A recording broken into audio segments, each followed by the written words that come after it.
Hello, my name is Robert Vitisse, and this is a video cast that I'm making for week 3 of our Introduction to Literature class. I'm going to try these this semester. It's something I haven't done in the past. It will kind of complement the weekly course notes. You should also read those as well. In fact, I would recommend kind of reading the notes, and then if you want further information watching this, I'll cover some of the details, but not all of them. I hope you're enjoying the course so far. We've had some great stories and wonderful discussions between ideas about setting and about point of view and even about the importance of literature in a person's life. Just a quick review on setting before we get to character. You know, setting is the where and the when of the story.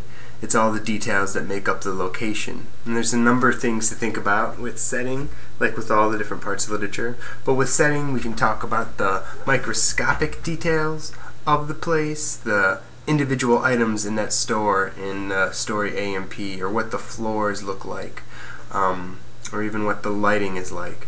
Or you can kind of have a macro idea about setting, a bigger picture idea about setting. And of course that would cover in a story like AMP the time, early 60s, maybe 1961, 62, the location in terms of is it a big city or a small city. In AMP it seems to be a small beach town that has a population of summer people, but also a population that lives closer to the center, that lives there year-round. And part of that story, I think part of the conflict, is the clash between those two smaller communities within the community, the larger community itself. And of course, with setting, you also want to look at how it's being used, what the function is. You know, setting can set the mood of the story, how it feels. Setting can present obstacles or be an antagonist. Setting can also function sometimes in a symbolic way. You know, when you look at a story like AMP, it's about a grocery store, a place that we visit every day. Some of us, especially if you have kids, you're there a lot. And a place where we get the things that we eat that nourish us, that sustain us. It's also a place where we're kind of copying one another and the things we eat and the things we buy, and we're marketed to, and when you walk down those aisles you see those products staring at you, trying to attract your attention. It's something we all go through, and it's part of our consumer culture.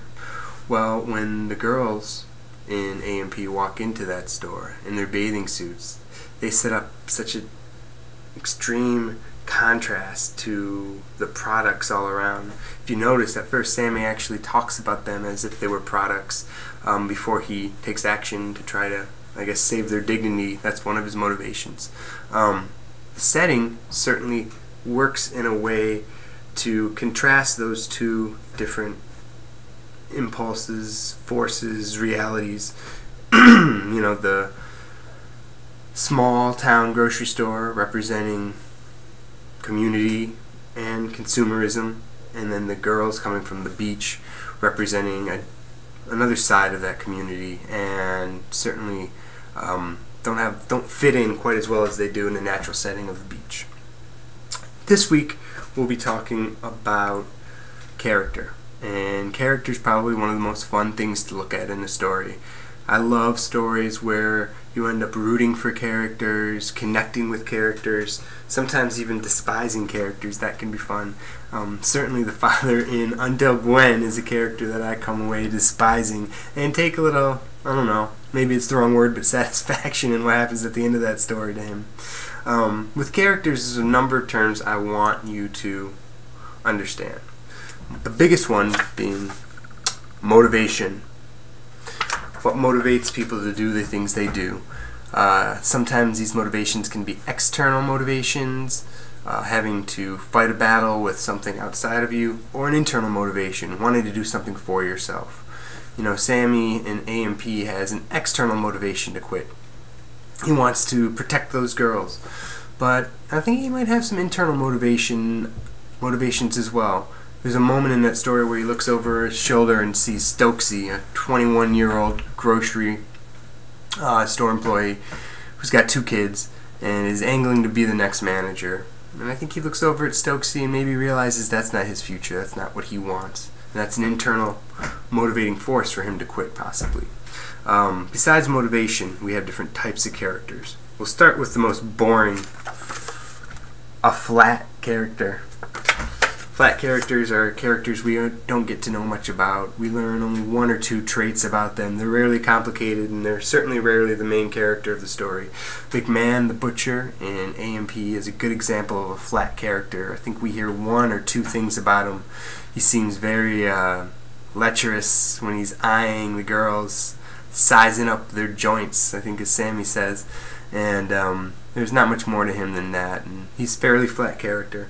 We also have static characters, characters that stay the same throughout the story. They don't change, they don't learn anything new. They're, again, rarely the main character. Sometimes you'll have a static main character, but it's a person who doesn't either enjoy learning or isn't given the opportunity to learn something, isn't changed by the plot of the story, the events that take place. You have round characters. Round characters are well-developed characters, fully formed characters. We get to know their complexities, we get to know many different traits and see them in different situations. Round characters typically can be the main character, but they can be other characters as well. And I think my favorite kind, dynamic with two lines, because that's my favorite. They're the characters that change. They're the characters we follow, their journey in the story from one place to another. Maybe they learn something about life or have something happen to them that changes the way they think about life. I would say Sammy in AMP is a dynamic character. He starts that story as very passive and non-engaging in the situation, and ends the story being full of action and taking action. It's always interesting to me that with his name, the name Sammy, we learn it only midway through that story when he steps forward to stop the wrong that he sees going on in front of him. And at that point he becomes himself. Maybe it's a moment of growth for him, a moment of change. That's why we get his name. And those are the kind of characters that we call dynamic. Finally, when you're reading the stories this week, I always want you to look for moments of characterization. It's a big word, and I almost couldn't fit it on the card. Characterization. These are moments in the story when we get to know who a character is. They can be in the form of dialogue. They can be in the form of action. They can be in the form of description. But also, they can be in moments where we hear about them from other characters, or moments where we see them reacting to situations or people in particular ways. If it's a first-person story, like AMP, like Cathedral for this week, and Everyday Use, we get those characters' perspectives. That first-person perspective is from the character in the story telling us the story. And certainly we're going to get lots of moments of characterization when we're hearing directly from one of the characters for the entire story. So those are the ideas about character. There's some others that you should take a look at in the course notes, but that covers some of the main ones. The stories for this week, we have three. Cathedral by Raymond Carver, Everyday Use by Alice Walker, and Paul's Case by Willa Cather. Cathedral is a somewhat modern story about a couple, a husband and a wife, told from the husband's point of view, and the wife is having one of her dear friends, someone she's known for years, come over for dinner and to stay the weekend.